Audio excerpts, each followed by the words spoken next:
Hello everyone, good afternoon. কেমন আছো সবাই? আশা করছি সবাই ভালো আছো, সুস্থ আছো। আমিও খুব ভালো আছি, বিন্দাস আছি। তো আজ আমার রান্নাবান্না করতে অনেকটাই দেরি হয়ে গেছে। রোজই দেরি হয়, কিন্তু আজ অনেক বেশি দেরি হয়ে গেছে। তো সব কিছু রান্না হয়ে গেছে, এখানে ভাত হচ্ছে। আর এখানে করেছি হলো মাংস। তো এই মাংসটা শুধু ছেলে আর হাজব্যান্ড খাবে, এটা মেয়ে খাবে না। মেয়ে চিকেন ছাড়া অন্য কিছু খায় না। তো এখানে চিকেন এনেছিল, একটু চিকেন পোলাও করে দিয়েছি মেয়ের জন্য।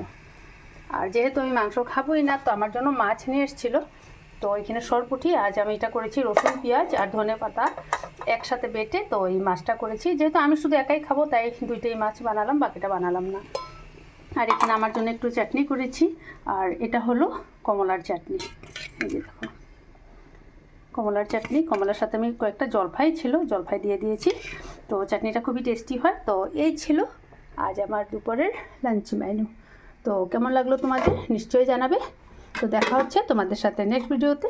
সবাই ভালো থেকো, সুস্থ থেকো। Tata, bye bye and take care.